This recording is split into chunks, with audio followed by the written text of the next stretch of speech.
निर्माणों के पावन युग में हम चरित्र निर्माण न भूले। स्वार्थ साधना की आंधी में वसुधा का कल्याण न भूले।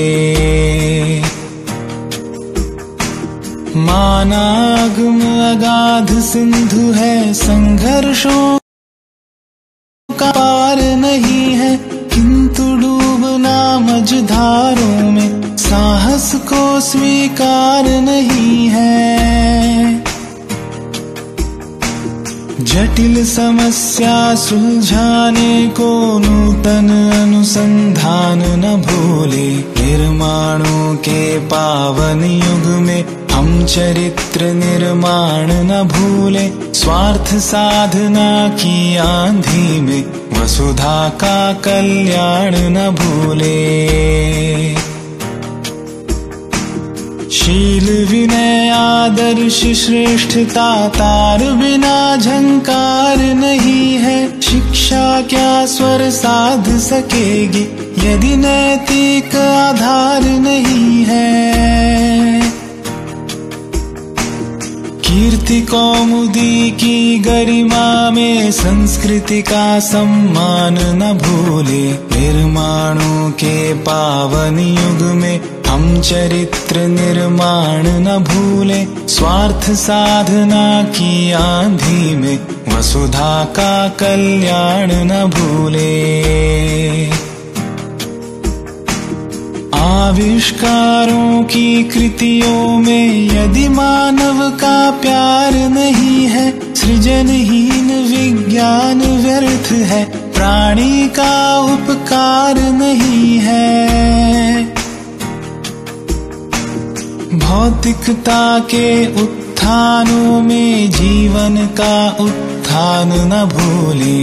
निर्माणों के पावन युग में हम चरित्र निर्माण न भूले। स्वार्थ साधना की आंधी में वसुधा का कल्याण न भूले।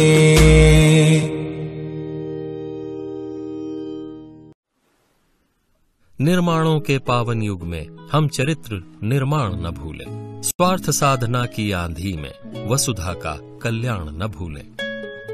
माना अगम अगाध सिंधु है, संघर्षों का पार नहीं है, किंतु डूबना मझधारों में साहस को स्वीकार नहीं है। जटिल समस्या सुलझाने को नूतन अनुसंधान न भूलें। निर्माणों के पावन युग में हम चरित्र निर्माण न भूलें। स्वार्थ साधना की आंधी में वसुधा का कल्याण न भूलें। इस परिच्छेद में कवि श्री अटल बिहारी वाजपेयी जी कहते हैं कि ये युग पवित्र और विकास का अर्थात निर्माण का है। आगे वो कहते हैं कि पवित्र और विकास के निर्माण के साथ चरित्र निर्माण भी उतना ही जरूरी है। श्री अटल बिहारी वाजपेयी जी इस परिच्छेद में ये भी कहते हैं कि हमें निर्माणों के साथ चरित्र निर्माण भूलना नहीं है। जहां चारों ओर लोग अपना स्वार्थ सिद्ध करने में लगे हैं, हमें अपने हित साधना के सामने संसार के कल्याण की बात भूलनी नहीं चाहिए। कवि श्री अटल बिहारी वाजपेयी जी कहते हैं, समुद्र अथाह है, अपार है, उसी तरह संघर्ष भी अथाह है, अपार है। पर साहसी व्यक्ति को अपना संघर्ष बीच में अर्थात मंझधार में छोड़ना नहीं है। पेचीदा समस्याओं को सुलझाने के लिए हमें नई खोज का उपयोग करना चाहिए। रस ग्रहण। पद्य विश्लेषण का यह प्रश्न पठित कविताओं से पूछा जाएगा, जिसके 6 अंक होंगे। निर्माणों के पावन युग में कविता का पद्य विश्लेषण कीजिए। 1. कवि का नाम। उत्तर, निर्माणों के पावन युग में इसके रचयिता हैं श्री अटल बिहारी वाजपेयी। 2. कविता की विधा। उत्तर, प्रस्तुत कविता की विधा है कविता। 3. पसंदीदा पंक्ति। उत्तर,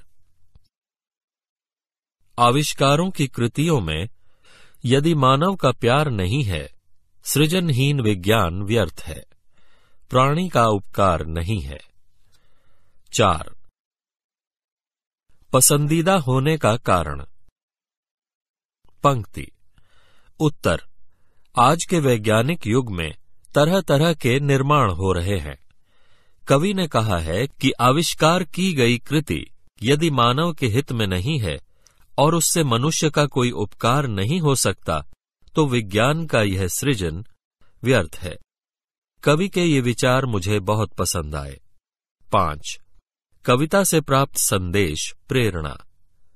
उत्तर, कवि ने विज्ञान से होने वाले निर्माणों को आवश्यक बताते हुए कहा है कि यह निर्माणों का पावन युग है, पर हमें इसमें अपने चरित्र निर्माण, संसार के कल्याण, नए नए आविष्कारों की खोज, जीवन मूल्यों के उत्थान तथा अपनी संस्कृति का सम्मान करने की बात सदा याद रखनी चाहिए।